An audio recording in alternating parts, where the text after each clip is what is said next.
Alright guys, so as promised, I'm continuing this with part 2 of my worst dating fumble. So let's go.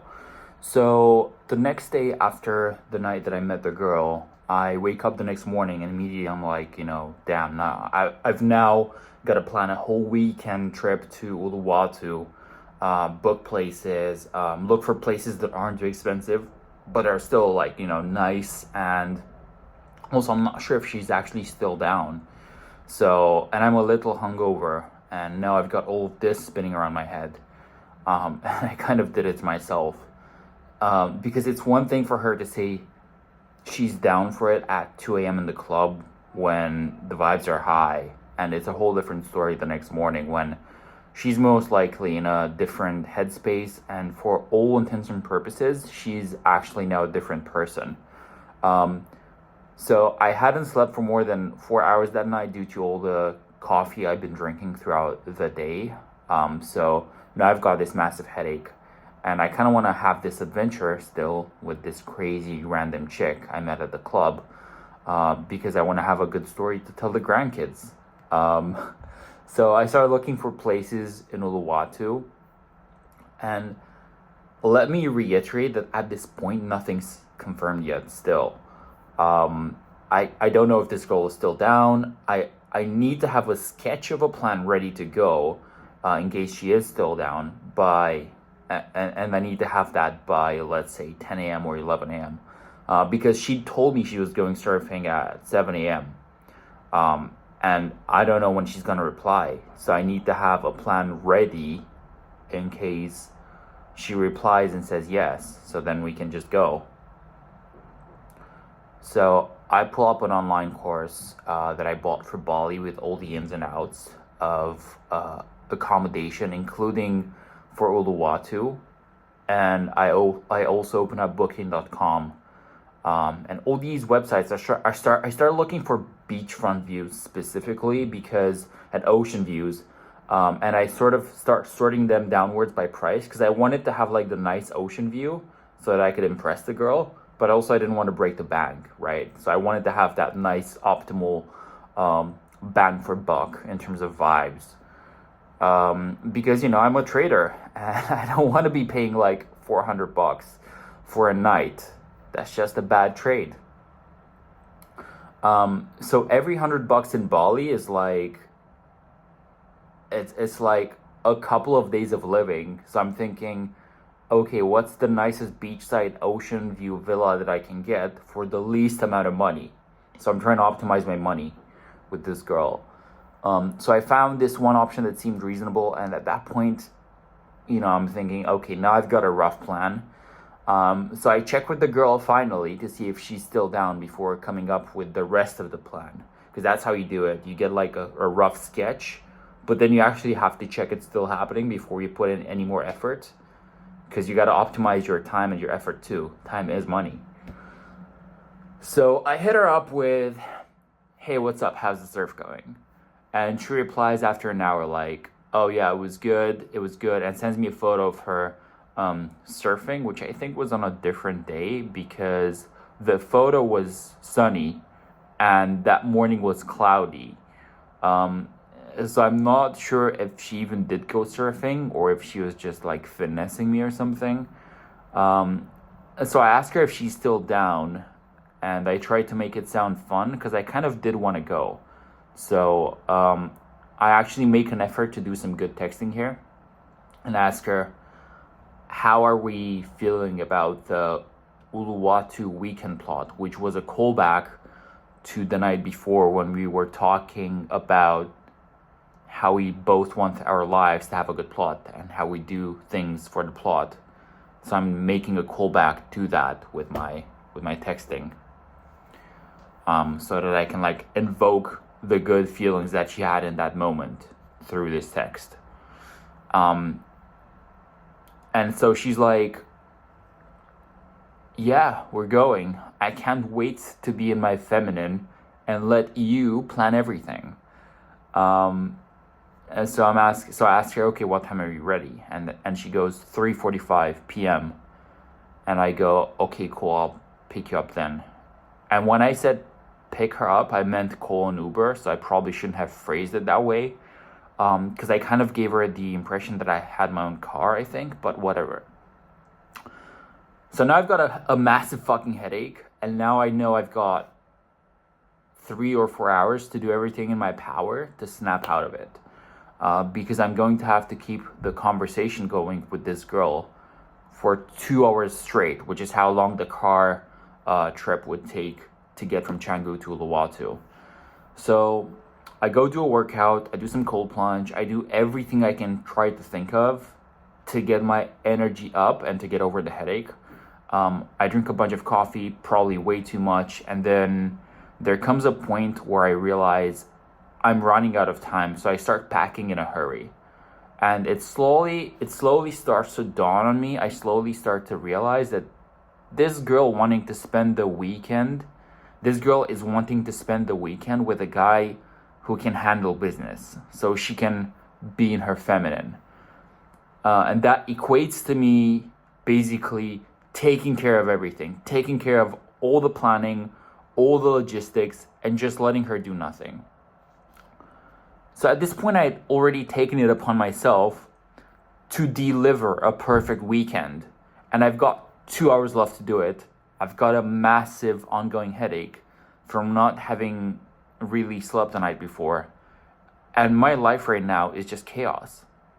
And somehow I miraculously still make it on time with a plan and the car ready to pick the girl up, ready to pick up the girl.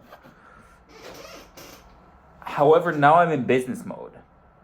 I'm in warrior mode because there's a deadline and I need to deliver. At the same time, though, I can't let her feel this energy because I told her this will be a vibey weekend for the plot. So the more I think about this, the more I want to gouge my eyes out. I'm like, why the hell did I sign up to any of that? Why didn't I just sleep with her the night before when she wanted to as well? But it was too late for that now. Way too late for that now. So I had basically exchanged a free, easy hookup for a costly weekend trip with the exact same girl whom I would now have to entertain for a whole weekend with no intimacy being guaranteed. So I had just made the worst trade in the history of trades.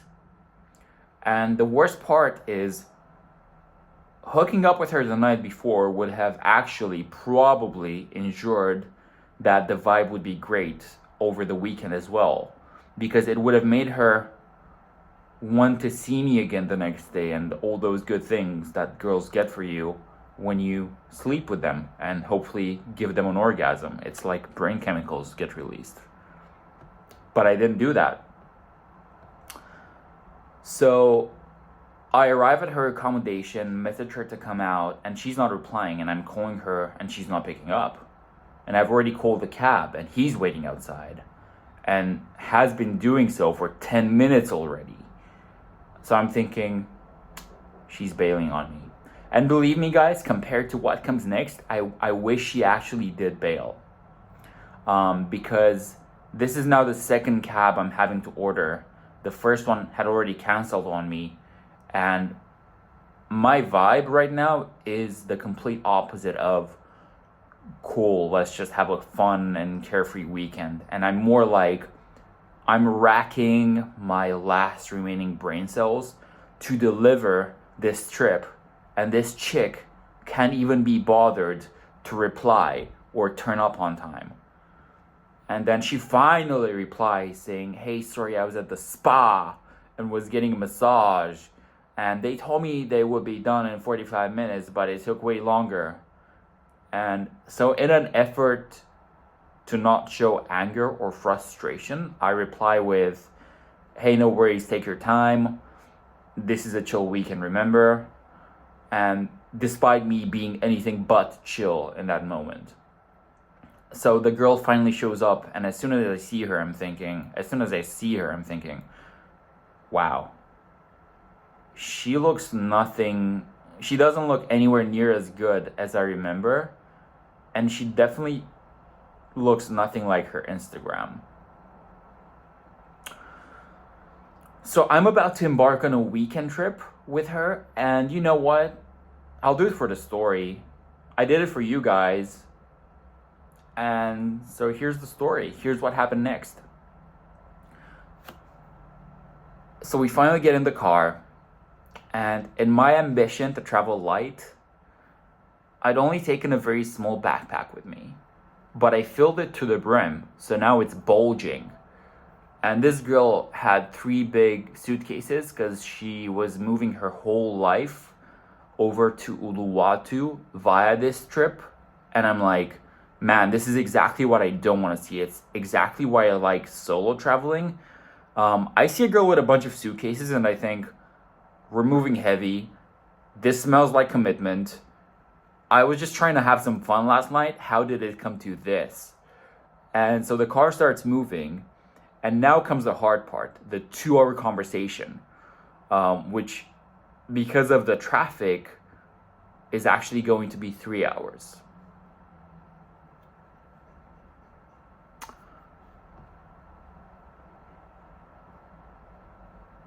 I'm kind of like running on 2 neurons right now. Okay, so we finally get in the car. And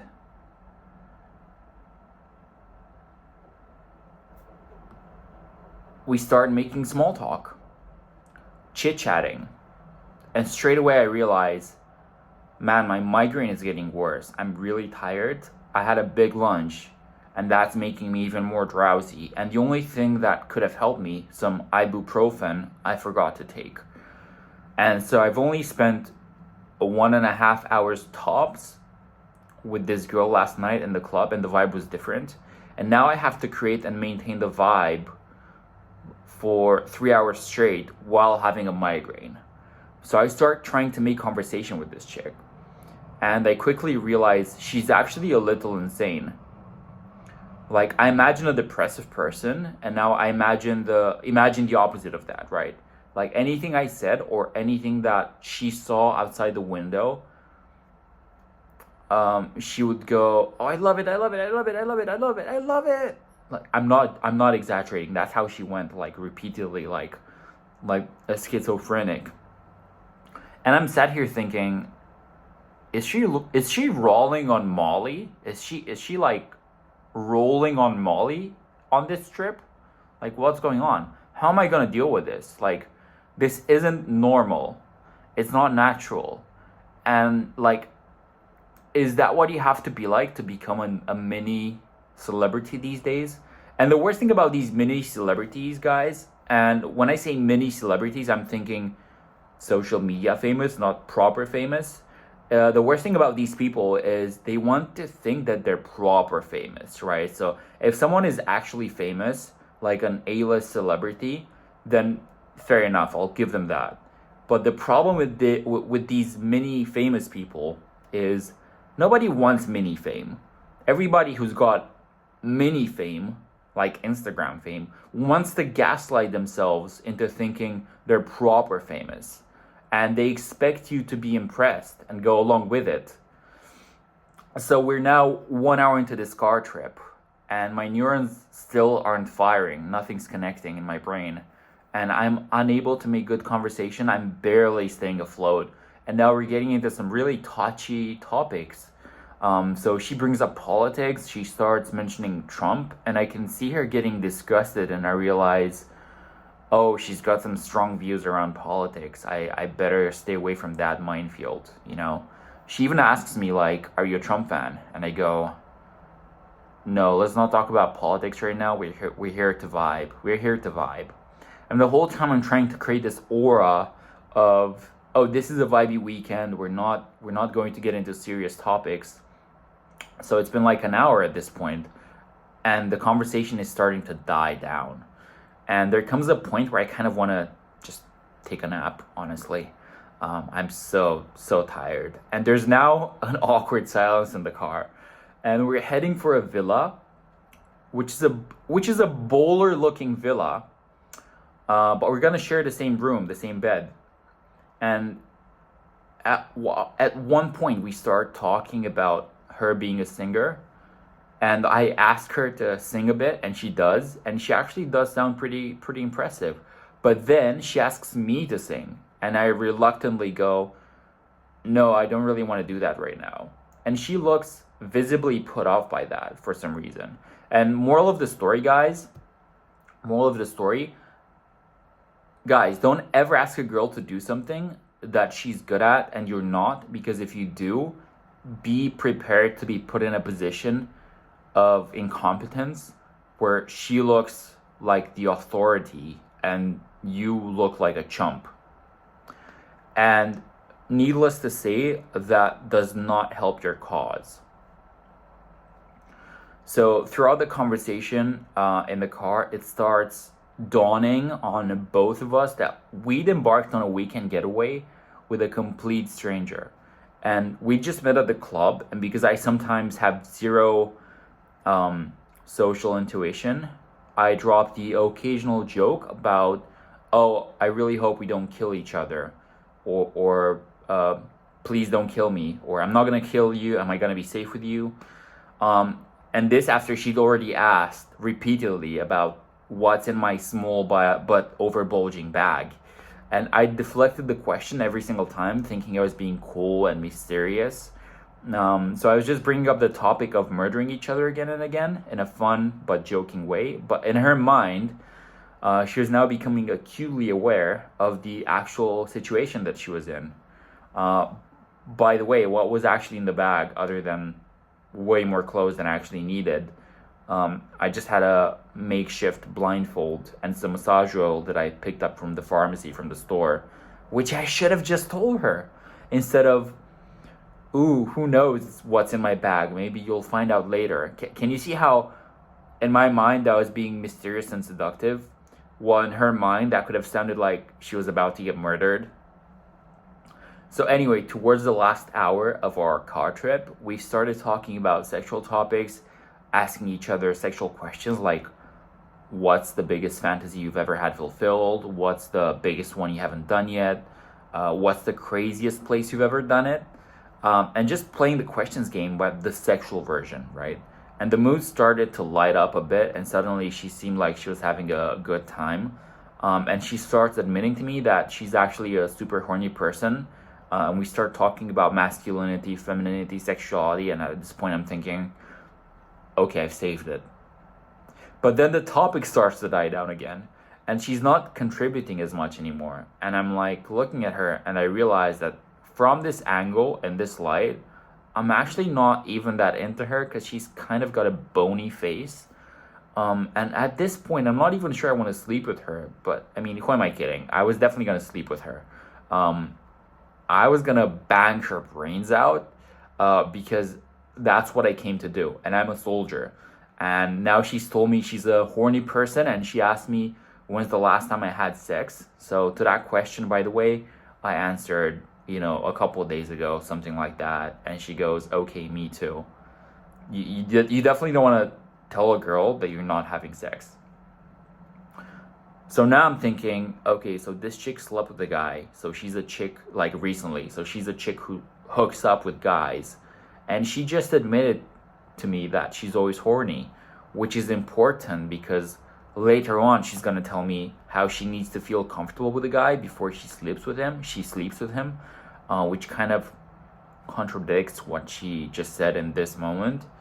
But so we're starting to get closer and closer to the villa, and the conversation dies down further, and we're literally talking about. So the conversation dies down further, and we're literally talking about the road at this point and how bendy it is now, how bendy it's gotten lately in the last couple of minutes. But the road is in fact really dark and really creepy, and it looks like we're driving through this dark forest, and I'm thinking, what the hell, dude? How is this helping the vibe? The girl even mentions, wow, this looks really creepy. Like, this place looks empty. Where are we even going? And so we get to the villa, and the villa looks dope from the outside. Like, nice stone walk at the entrance, like lit torches. It's a vibe. And I'm thinking, okay, this is gonna save it a little, the fact that the villa is actually really cool. And she exclaims, oh, this is an ocean view. Are we by the ocean? And I'm sure this will look awesome in the morning. And I'm like, yeah, of course it is. I told you to trust me. And she's like, oh yeah, you're right. I should have trusted you. So we get the keys to the room. I help bring her bags into the room. She goes and sits down by the pool, and I still have this massive headache going on. So I quickly go up to the receptionist and ask for an ibuprofen, and the receptionist doesn't speak fucking English. So I have to write it down for her, and she still doesn't get it. Ibuprofen, still doesn't get it. So I resort to doing the only thing I have left to do. Ask the girl for an ibuprofen. So now I'm asking her to solve a problem for me. So I'm telling her, I'm sub-communicating to her basically. I'm not a physically, this is what I'm sub-communicating to her. I'm sub-communicating that I'm not a physically fit specimen and I need medical care from you. And I'm exaggerating, of course, but I should have just remembered to take my own fucking painkillers with me. And she says, no, I don't have ibuprofen, but I have, because I'm allergic to it, but I have Naroxen, which is similar. So I just asked her for a tablet. And guys, don't tell girls you've just met that you're sick or that you need some sort of help from them. This type of thing does not make them want to rip your clothes off. Girls don't want to sleep with guys, with sick guys. Girls do not want to sleep with sick guys. And even though I wasn't really sick, I was just underslept. But in her subconscious, what she's hearing is, damn, this guy's weak. He's got weak genetics. He's not able to cope with the problem on his own. He needs my help. And that does not make her want to procreate your DNA further into the gene pool. You know? So that doesn't make her ovaries fire up for you and be like, I need this guy's babies. What it does is make her go, this guy needs to be weeded out of the gene pool real quick. Or if by some miracle he does manage to sleep with someone, it sure as hell ain't gonna be me. So that's the impulse that goes through her mind at lightning speed, to the point where she's not even consciously aware of it. But she's getting that ick nonetheless. So at this point, we've checked in for about 5 minutes. And I decide to make another joke and go, oh, I hope you don't snore because we're gonna kill each other in our sleep. And I don't know if that's when it clicked for her, or if it was just the final straw, or if it had happened the moment that she first entered into the bedroom and saw that double bed. But it looked like in that moment, she finally realized that the plan was for us to be sleeping together in the same bed. And I can see through her facial expressions what she's thinking. She's like, in her mind, I can see on her face, oh God, I can't do this. I can't do it. And I can see her getting more and more agitated, like a soda can that's just been shaken and is about to pop. And that's when she finally comes out and says it.